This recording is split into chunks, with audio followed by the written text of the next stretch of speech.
Hello students, how are you? बेटा chapter number 2 that is biological classification में हमने 5 kingdom classification तक study कर लिया था।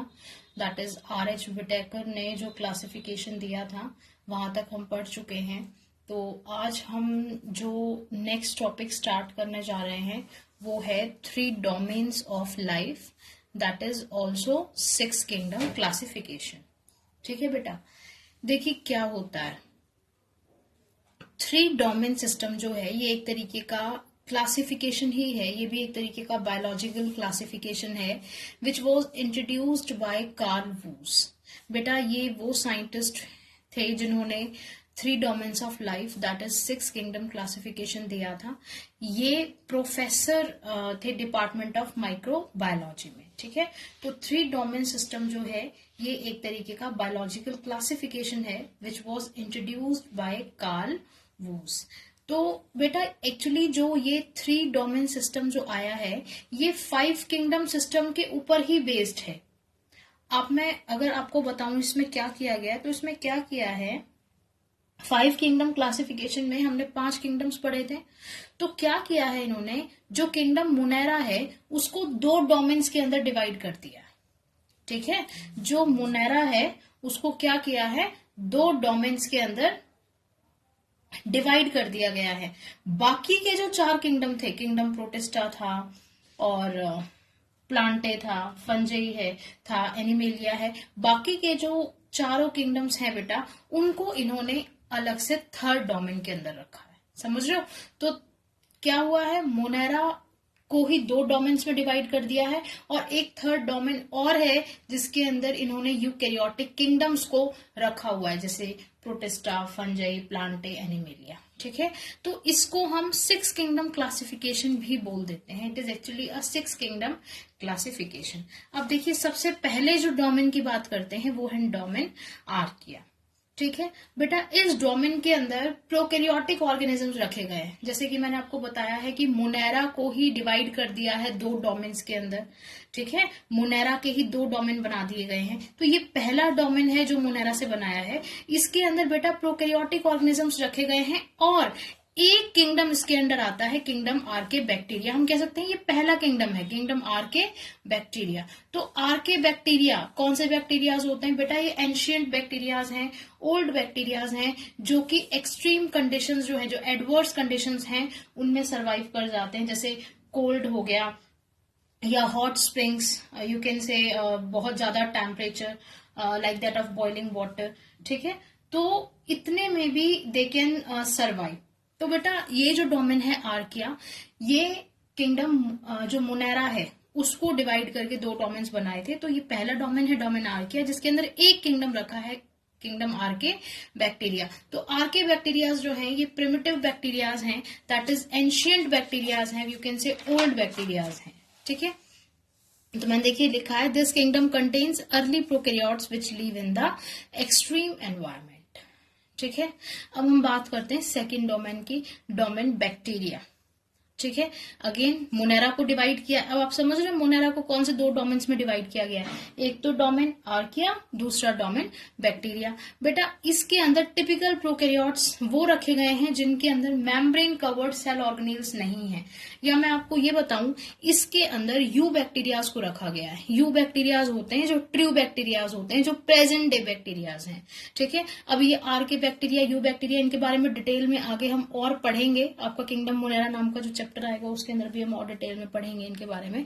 तो ये जो डोमेन बैक्टीरिया है इसके अंदर भी एक किंगडम आ गया, किंगडम यू बैक्टीरिया। तो यू बैक्टीरिया कौन से हैं, जो प्रेजेंट डे बैक्टीरिया हैं। बेटा पहले वाले में आर्के बैक्टीरिया थे, यहाँ पर यू बैक्टीरिया। तो ये 2 किंगडम्स हो गए ना। और फिर आ जाता है आपका 3rd डोमेन यूकैरिया।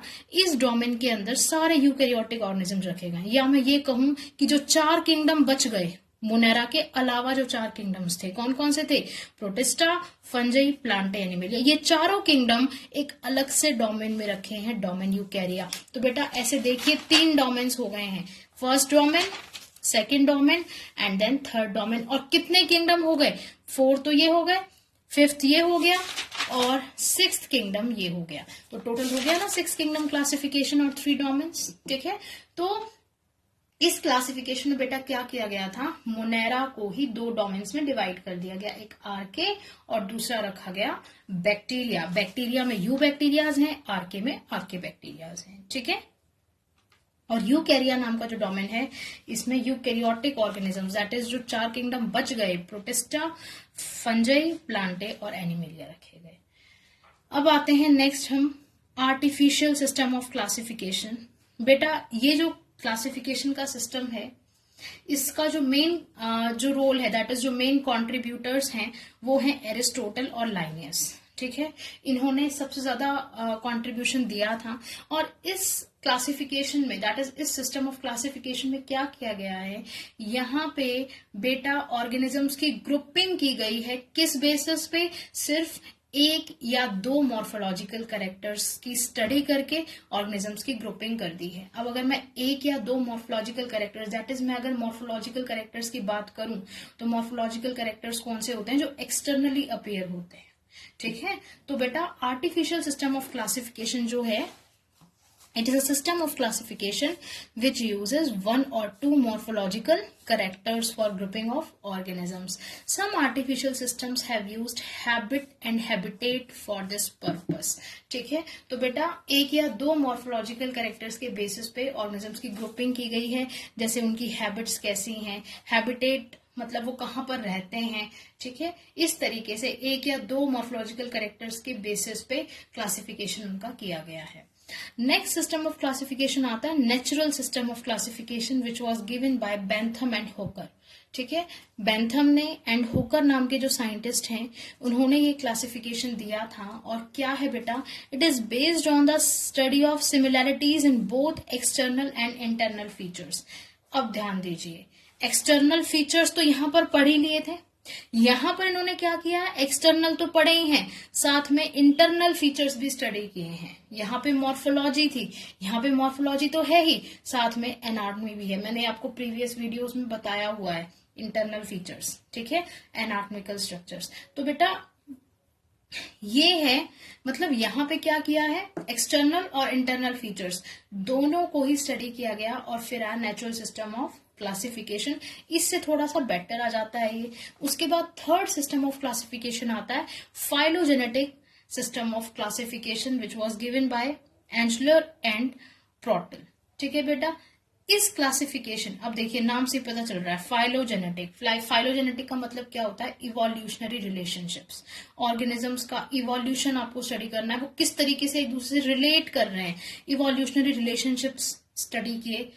जैसे कि बेटा मैं ये कहूं, दो स्पीशीज हैं, दो ऑर्गेनिजम्स हैं, अगर वो सेम हैं, दो स्पीशीज भी अगर सेम हैं, तो हम ये कहेंगे हो सकता है उनके जो एंसेस्टर्स हैं वो कॉमन है, ठीक है। एंसेस्टर्स का मतलब पूर्वज, वो सेम है। तो बेटा यहाँ पर इवोल्यूशनरी रिलेशनशिप्स जो हैं ऑर्गेनिजम्स की, उसके बेस पे ये क्लासिफिकेशन दिया गया था। एंड नेक्स्ट देखिए, fossils play a very vital role in the elucidation of evolutionary relationships. Evolutionary relationships में सबसे ज्यादा इंपॉर्टेंट रोल कौन प्ले करता है, फॉसिल।